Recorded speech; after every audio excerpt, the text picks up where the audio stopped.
Hello my dear class 12 students. कल आप लोगों का हिस्ट्री का एग्ज़ाम है। आई नो आप लोगों को काफ़ी कन्फ्यूजन होगा कि पहले क्या पढ़ें, पहले सैम्पल पेपर करें या पहले हिस्ट्री में जो हमारी एनसीईआरटी है वो पढ़ लूँ, है ना, या फिर जो इधर उधर से एमसीक्यूज़ आ रहे हैं वो कर लूँ, या पहले बाकी सारे टीचर्स की क्विज़ेस ज्वाइन कर लूँ या मेंटी क्विज़ कर लूँ। ऐसा बहुत सारा कन्फ्यूजन हो रहा है। उसी के बीच में कई बार हमें ऐसा लगता है कि यार मैंने बहुत सारा टाइम वेस्ट कर दिया, पढ़ाई तो हुई नहीं है। तो बिल्कुल भी टेंशन लेने की ज़रूरत नहीं है। हिस्ट्री को बहुत ज़्यादा हेवी सब्जेक्ट पढ़ के समझ के मत पढ़ो। जस्ट टेक इट ईजी, ठीक है। आपको एक सिंपल सा पैटर्न फॉलो करना है, वो मैं आपको बता देती हूँ। सबसे पहले आपको जो इतने सारे सैम्पल पेपर्स प्रोवाइड कर दिए हैं, सीबीएसई ने भी कर दिए हैं, एकदम से सबसे पहले आपको सैम्पल पेपर सॉल्व करके नहीं देखने हैं। देखिए, अब सिंपल सी बात यह है कि जब हम कोई भी सैम्पल पेपर सॉल्व करते हैं ना, तो ऐसा ज़रूरी नहीं है कि हमें उस सैम्पल पेपर के सारे ही क्वेश्चंस के आंसर्स पता हों। कई बार ऐसा होता है कि हमें क्वेश्चंस के आंसर्स नहीं भी पता होते, तो उस टाइम पे हमारा मोराल थोड़ा सा डाउन हो जाता है कि यार मैंने इतना सब कुछ पढ़ लिया है, मेरा सिलेबस ओवर हो गया है, लेकिन मेरे से ये क्वेश्चन सॉल्व क्यों नहीं हो रहा, जबकि ये चैप्टर तो मैं कर चुका हूँ, है ना। तो ऐसे में आपको बिल्कुल भी टेंशन लेने की, अपना मोराल डाउन करने की ज़रूरत नहीं है।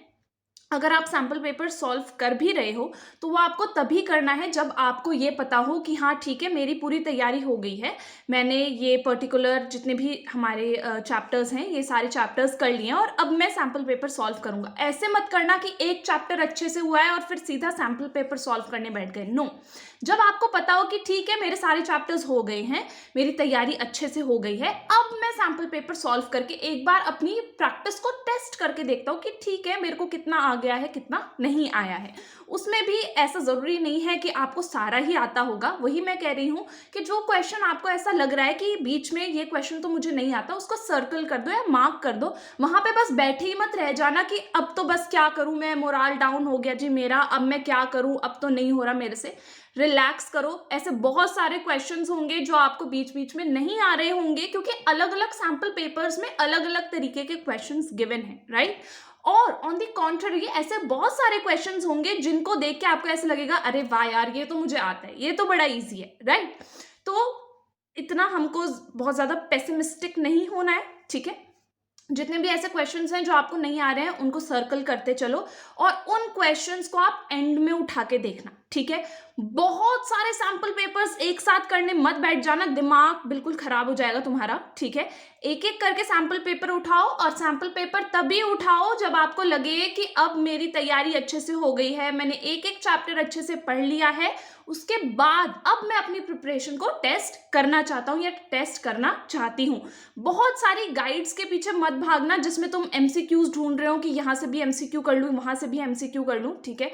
इतना ज्यादा हौच पौच में मत आना, ठीक है। दो तीन चीजें इजी से कर लो तुम। जो सीबीएसई ने सैम्पल क्वेश्चन पेपर दिया है वो कर लो, ठीक है। तो उनकी तरफ से जितने भी सैम्पल क्वेश्चन पेपर्स आए हैं वो सॉल्व करके देख लो।